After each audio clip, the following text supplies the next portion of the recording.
welcome back. So, what would change in work if people could say what they really wanted to or what they really felt professionally? Obviously, not personally. We need to keep professional boundaries in place. So, this week I've been speaking to Lucy Spencer from Conscious Business Practices. Lucy's a former project manager. She has been in my vicinity, certainly my network, for quite some time. And she's passionate about bringing systems and processes together with people and well-being. So I'm people and well-being, she's systems and processes. We're going to have a conversation, and this is the conversation. So what we're going to do is look at Lucy's background. So you'll learn a little bit about Lucy's background.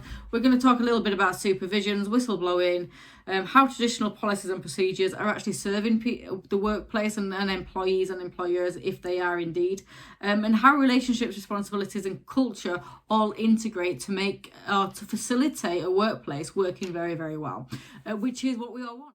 So, hello, Lucy. Thank you for taking the time to come and talk with us today. I know this subject is passionate with you, and it's definitely it comes under your conscious business practice. Speaking of which, can you tell us more about your company and how your professional background and how you've come to be where you are now? I actually started off as a project manager for many years, so wearing like the systems hat a lot in working on the back end side of things in businesses, ensuring that they were streamlined in terms of processes, working on websites, all that sort of thing. But I started as I kind of went up the ranks. I started having more responsibility for people and wanting to do more for the people I was working with, which is why the people element is becoming so prominent for me as well. So I really do see it as being two sides to things within the company, very much the systems and the people side of things. And I naturally kind of found my way through to conscious business practices and working in a way which is going to improve the health and well-being of both the company and everybody in the company. Which is why we cross over very nicely, because my focus is health and well-being, but your focus is definitely along with working with the people within the system and those systems working correctly as well. So you'd be more technical than I am, but I'm more on the kind of what's deemed as the fluffy well-being side. Although I argue that it's not fluffy in the slightest, because it's hard work. Very important. Yeah, and it requires a lot of effort.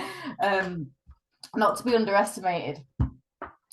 Which brings us nicely, actually. So when it comes to employees having a voice, at the moment, it seems there's, and correct me if I'm wrong, my workplace experience is very varied, but also very limited to an extent. So all I know so far about employees having a voice is they have things like supervisions, whistleblowing policies and procedures that employees just need to, kind of go on and follow day to day. And if they don't, then they get told all that kind of stuff. And it seems just a little bit archaic. But whilst you can see the system there isn't predominantly wrong, there's a lot of nuance and a lot of the, shall we say, touchy-feely stuff that's missing that would actually make a difference, and then comes under making a culture within a business and a positive culture, one that means people are happy to work there. We're not on about making best friends at work here, but we're on about going to work and feeling like we're happy to be there and not looking over our shoulders whilst we're at work. And I think it's really important to distinguish the two. We shouldn't feel under threat by going to work. And I think that's where a lot of people are nowadays. So I'm going to bring first of all onto supervisions. Can you explain to us what a supervision is, what it's supposed to be, and what your experience of supervisions has been? Sure. And this is coming about because I think one of the most important things you can do in your company to improve everything from the way things are working, the efficiency of processes through to the happiness of employees, is to give them a voice, which is why we're talking about this today. I really do think it's such a simple thing, yet it takes a lot of thought to get it right.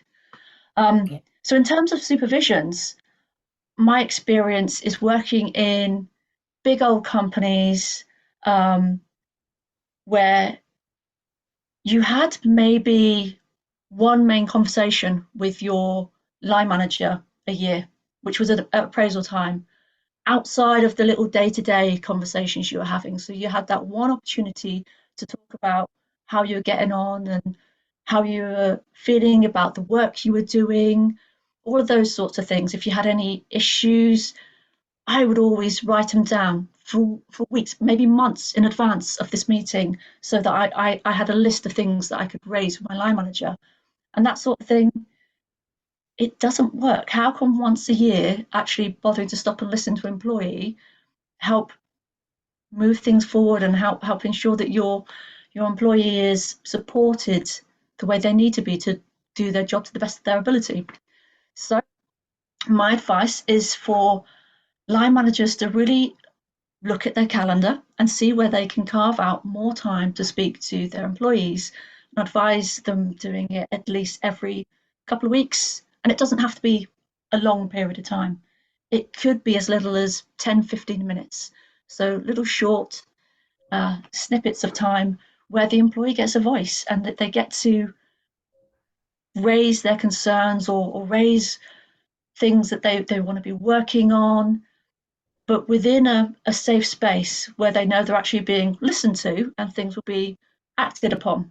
So there's a couple of really important aspects to these meetings. And I know there are so many times that managers think, I've just got to head down, keep going. How can I take time out to have these meetings? Like it's not possible. But it's so, like, the benefits of doing this are so large that it's really worth doing, because you're going to be building your relationship. You're going to be finding those little snippets of information from your employees that could really change the way you go about doing things in your business for the better. So it really pays off at the end of the day if you do take the time out to spend time with your employees, get to know them, build that relationship, and be able to better support and move forward with them. So I agree. So I have been in places where they have supervisions every month, and quite rightly so, because it gives you that, like you say, that time to build a relationship with your manager. And that can be really useful, because it means when your manager speaks to you, you're not necessarily on tenterhooks wondering, well, why do they want to speak to me all of a sudden? Which is definitely an old school vibe that's there. I don't know if it's in younger companies, I don't know if that still exists, but it's certainly one of those things that definitely came from more archaic and older structured companies. But then we're going to touch on just a little bit, I'm going to push back just a little bit, is if you don't get on with your manager, or you feel, or it's not that you don't get on with your manager, you can have perfect respect for your manager, but you don't feel that actually your manager is ever in a position to hear you properly, or they don't have or you don't have that relationship where you feel you can say exactly what you need to say, where would somebody go at that point? And it really helps if there is some sort of system in place for an employee to be able to take action, because, as you're saying, there are so many people that come into the business world and they've been taught a certain way of doing things for years. It was more about, the systems in the background and the day to day, rather than how people were treated and how they felt at the end of the day. That was kind of seen as irrelevant to a business, to the management in the business. It just didn't enter their kind of sphere of thinking at all. But we see it now as so important, right? So being able to have some sort of process, so maybe they could speak to someone in HR or line manager, it needs to be there, because what if that line manager is needing a bit more training on being a manager? Because that's a big thing that happens so often. People are good at their job, they get raised up, they become a manager, and suddenly you've got that people element that they were never taught. Yes. They know how to do the job, they're great at it, and they can advise someone on it, but just that interaction with the person, they've and that kind of alludes to what I was what I was just saying there is your manager's great, they're fine. There's no personal issue there. There's just an issue where actually you just feel communication just a little bit stifled because you don't think they're going to quite get it, or that line of communication for you isn't open because, well, they're your manager, and obviously the power dynamic is different and it can feel different. And then when it does feel different, you are less likely, if you're the one in the disempowered position and you know it, and you even feel it that way, then you aren't naturally going to open up as much as you would say with someone that even is your manager, but you feel like actually they do genuinely have your best interest. And that's because they've got the skills to be able to, have build on those interpersonal relationships rather than just say, yeah, okay, so it's once a month, we're now having your meeting. We've got anything you want to say? We've got a nice little checklist here. Just going to go through the checklist, which is what I got. I that's what I literally got, which is why I felt I could. There were certain things I could say to my manager that are absolutely fine, and there were certain other things I'm thinking, well, it's not really on the checklist, so kind of leave it. But it doesn't do anybody any good because then there's nowhere for that to go, and it sits with a person, and what sits and doesn't get resolved gets festered. And that leads to all sorts of problems, and that's the whole point, is we want to avoid leading to these problems just because somebody hasn't got somewhere to go with something that probably needs to be said. Which is why, yeah, they need to know that there's a route out, and it's okay for them, because so many people think I can't go and kind of say my line manager is a bit rubbish. They don't know how to be a line manager, but it's in your line manager's best interest. They want to do a good job. If they need extra training, then that's a positive thing. But it's all about kind of mindset and having processes in place for employees to be able to go, like I say, to HR, or have a set person in their department they can go to and say, I'm having this problem. Can you help? Yeah, exactly. And this is where you and I really cross paths, because you are the systems and the process, and you get that these needs to be part of the systems and process. But I'm part of the other end of that. This needs to be system and process, but the person in this system and process needs to know this element that hasn't been taught. And these are definitely, it's one of the things that I teach and that I've come to teach through well-being. Ironically, I never knew my time as a well-being coach would lead me into leadership development and communication in the workplace, but actually the crossover when I went and did my qualification for leadership and wellbeing in the workplace and management, the crossovers, I sat there thinking, how do people not know the answers to some of these questions? How do people not know how to relate? And it's because they don't have basic coaching skills, which is just basic interpersonal skills. There's nothing special about being a coach, and I'll be the first to put my hand up and say that it's just having interpersonal skills and giving somebody else the floor and giving them that space to say what they need to say without any fear of comeback in a negative way for them. And I think I've seen exactly the same. I mean, I've gone on my journey. I've got to the point where I'm really passionate about the conscious business practices and how to put in the combination into a business so that it really thrives. But I've seen how important conscious leadership is within that kind of the leadership thinking that's going to allow the team to actually put these changes in place. It all has to come hand in hand. There's really got to be that congruency in the business. Yes, 100%. And that leads me on to whistleblowing, because a lot of people don't have whistleblowing policies, and some people do have whistleblowing policies. People don't know what whistleblowing policies are. A lot of people wouldn't know that if they did or didn't have a whistleblowing policy, let alone how to use it. So let's talk about whistleblowing policies, what they are, what their function is, and how that affects an employee if they decided that they wanted to use that. And I would say I have been in that position so many times. I've been in, again, these big like national companies with thousands of employees, and I had no idea if there was or wasn't a whistleblowing policy. I'd never heard of it, no idea if it existed within the company. And the first company I actually came across that had one was a consultancy I worked with a couple of years ago, where I was helping to put in place some of these policies and procedures. So that was one of the ones we put in place. So I found it really interesting to think of the 15 years before that, 10, 15 years before that, I just hadn't been aware of it. And it's not a legal requirement to have one, which is why so many companies don't have one. But it's helpful to have some sort of process around enabling employees to come forward if they've got concerns over misconduct, basically. That's what a whistleblowing policy is going to do. By law, the person is protected against things like unfair dismissal. So there is an aspect of it that is set in stone there legally. Just actually, it's just not having the policy. The policy, whether you've got that or not, is not a legal requirement. But it is good practice to have something in place so that employees are aware of what they can do to ensure that the company is operating the right way and people within the company are operating in the right way. It's funny actually, on job descriptions you never see on the benefits is whistleblowing policy, which I think actually when we think about it, there should be. Yeah, that should be a perk of the job. You know, if something's wrong with in your direct team, and you feel you can't go and deal with it within your team or even within a structure that's over your team, there's got to be another place to go. Otherwise, again, that goes nowhere. And that going nowhere can leave a lot of people endangered, not just the person that's particularly looking to say something, but everybody else involved as well, potentially. So actually having a whistleblowing policy, for me, would be part of a risk assessment for an individual and for a business, because it can be really protective of a business and of the way teams function.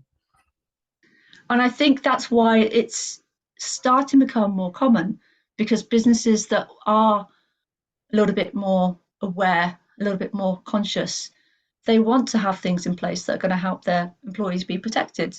They want them to know steps that can be taken and what will be taken once they kind of come forward, what will happen in the background. So they are increasingly putting them in place, but I would still say they are not overly common. I certainly come across a lot of businesses that still wouldn't have one, especially because I'm working with pretty small companies. So there are things in place around their values and certain processes which kind of speak to whistleblowing without ever having that set policy in place. Yeah, exactly. It makes it nice for these things to be literal and obvious, not well, you can see it's there. If you just look a little bit closer and read between the lines, you can see it's there. Then it's pointless having it, because there's no point having it as a blind spot, basically. But what a lot of companies might have instead of a whistleblowing policy is traditional policies and procedures that might cover that without being obvious. Again, a little bit of a blind spot. So they're saying, yeah, well, we've got it. It's just never been used, so we don't highlight it. But what's the point in having it if you don't highlight it at all? So again, let's talk about traditional policies and procedures and how traditional stuff can either suppress or give a voice to employees that are finding that they need somewhere to go with an issue that they may have in work or with a particular person, process, system, whatever. So I think a lot of it is to do with intention, the intention of these policy, of these plans, of the strategies in place in the business. When I'm working with a business, and as I said, it's usually a smaller business, there are set documents that I help a business to put in place. Things like business strategies, departmental plans, and within them, there's going to be an element of how that business operates, what is good practice for that business. But it's kind of the intention. They're done such a way that the employees know to go there to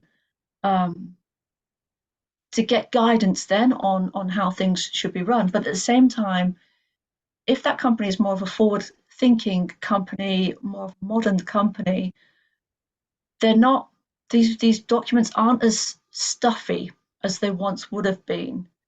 It's very much about putting people at the heart of the business through the strategies, which is so important. That's how a conscious business, I think, can really come into its own, by building the strategies, building the kind of the systems with people always in mind. So I help a business do like I say, the classic business strategies, departmental plans. But the other couple of things that are a little bit more unusual that we'd look at are things like a sustainability plan and a code of ethics.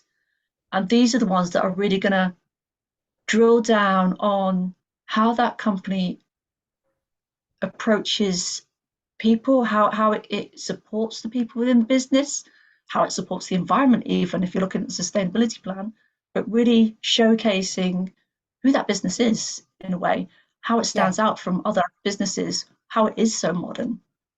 Yeah. One thing I'm going to point out actually, a lot of when we're looking at forward thinking and we're doing more current up-to-date business practices, values and mission, vision, values, all that kind of stuff has become a very big popular thing. But what I've seen, I don't know if you've seen it too, and I think it's worth having a discussion over, is these values are set out in the business. And it's like, we value this and we have 4 values and it's this, that, and the other. It might be kindness, it might be best practice, it might be expertise, and it might be where experience or whatever else. I think some of them are a little bit lame. I think some of them are being well thought out, and it depends company to company. I don't mind being blatantly honest about this.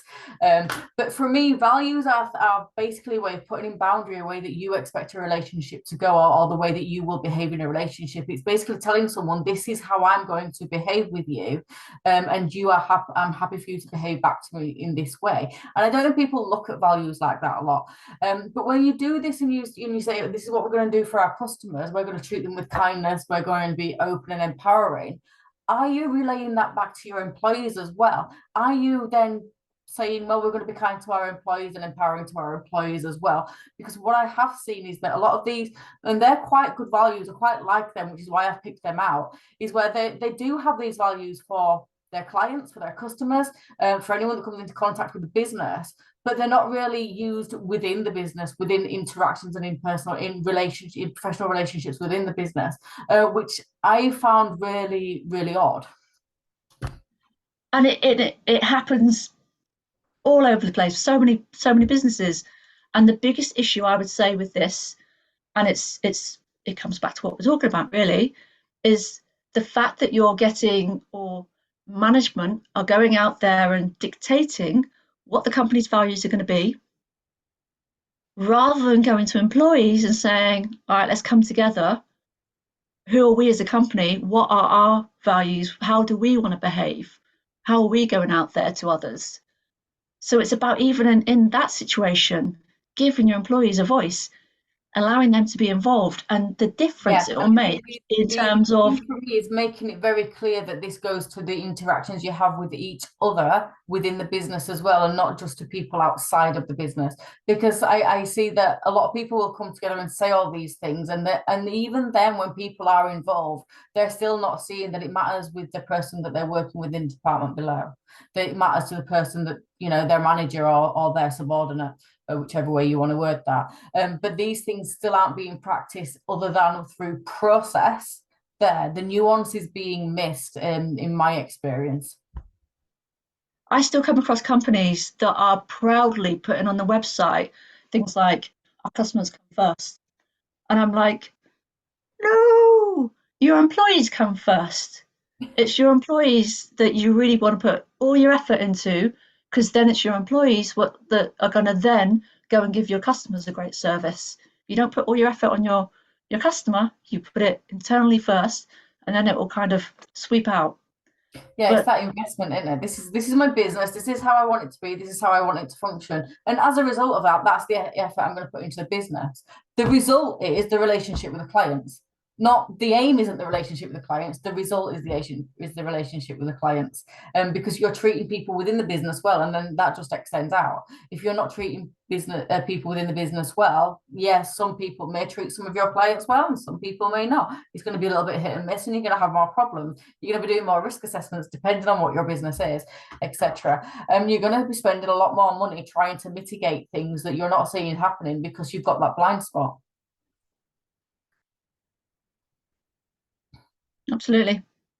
So the next thing I want to talk about is, you mentioned to me an anonymous inbox, which is something I'd never heard of until you mentioned it to me. So I'm really just going to give you the floor again now and let you explain to people what the anonymous inbox is, and how a business could implement that and really get a good use out of that. It's just having an inbox which is monitored by someone, but that employees can send their ideas or their concerns into, and it's never going to go back to that particular individual. It's like the focus is on the content of the email being shared in that inbox rather than who's sharing it. But there are so many other things that people are working on to give employees more of a voice. The surveys that companies are creating, focus groups, suggestion boxes, which is similar to the inbox, but there are lots of other processes, lots of other ways of giving employees more of a voice that companies are starting to adopt, because they see that not necessarily the more you can do, the better, but you have to pick and choose the ones that are going to work for your business, for your employees, that employees feel safe to use, so that you're giving them a voice. And the important thing about them all really is the intention behind them, the fact that people can share without fear of being discriminated against as a result of it. There's never going to be any backlash because they've turned around and said, don't know about that. I don't think that's going to work. It doesn't necessarily mean they're being really negative. They might have a really good idea of how it could work instead. You just need to allow them to keep going on that route rather than being shut down quickly and people feeling like they can't ever, raise their hand and say, "Oh, but that's going to contradict what's over there." So that's really nice way of building confidence as well. So if you were always onboarding new employees and employees leaving, there's sometimes you can't do anything about that all the time. Sometimes life just is what it is for individual people. So to an extent, recruitment's always going to be a thing. So, but you don't know when you recruit new people what their experience has been like in previous workplaces, because recruitment's a whole different issue. We all say on our CVs, yeah, we were great, we love the last business we worked in, blah this, blah that, blah the other. If you say no, I was bullied in the last workplace I was with, you're just not going to get the job. It's as simple as that, and let's be honest about it. But by giving them an anonymous space to be able to speak up and take basically stepping stones, baby steps into be able to build that relationship with that business in a new workplace, can end up being a really positive thing and help turn around people that have had really negative work experiences. Yeah. So it's a really good idea to have those anonymous things that people can contribute to, where they know that nothing will ever come back to them. But there's also an element of building up the culture of the business so that employees know that even if it's not anonymous and people are going to see because they're in a meeting, they're in a focus group, so they're raising their hand and sharing, even then it's okay, they're in a safe space. That particular room is going to be a space where they're free to share their ideas or their opinions, and there's going to be no repercussions as a result of what they say. There's just a mindset change, and that's giving employees the support that they really deserve within the work environment. So I'm going to pick up on that mindset change, because actually this is really, really key, and it could feed into where we're going to wrap this up really nice and easily. So we're going to wrap this up with relationships, responsibility and culture. And actually that all comes under mindset. It's all mindset. So your systems and your processes are run by people, and people have a mindset. So it's the mindset behind the system and process. The process is led by people. So it's really important that the mindset behind the people is acknowledged and seen properly for what it is, as opposed to saying, well, it's just a system, we'll just follow a system mindlessly. Yeah, which is why I was saying earlier, it's such a awesome thing that conscious businesses do, is that they put the systems in place, but it's always with a view to how they can best serve the people in the business. So it's really allowing the systems to hold the culture that's being built in the business. So there's always that thinking ahead and thinking about what sort of company you want to be whenever you're creating the systems, in order to really help the people side and help build those relationships within the business. Yes, understanding how that system may affect the individual person, so that then we can temper things to suit people's preferences, because we all know we all come from very different backgrounds, different things nowadays.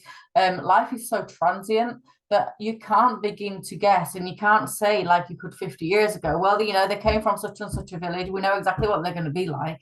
You can't do that anymore. We just can't. We're so diverse, but actually there has to be a way to integrate that diversity, and really make it work, which is a positive, but just not an easy thing necessarily to do. But I also don't think it's as difficult as it's made out to be either.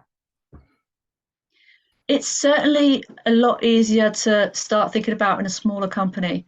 As companies get larger, it becomes more difficult to put in place some of these policies. Not necessarily impossible, but just that if there's more people, there's more ideas and personalities, etc., to take into account. So if you're starting small, and sometimes that means within in a business, in a large business, take it department by department. That could be the way. Have a little sphere within a department that you're trying to like build a culture within. Yeah. But I really think that being able to have that unit, almost building people as a unit where they are, and I use the word unit to kind of get that sense of unification then, Yeah. where people can work together. Being able to kind of build that environment is really important in businesses going forward. So yeah, the systems to build that unification, that collaboration, which is in effect going to really create the culture. Yes, 100%. Well, that's it. We are done.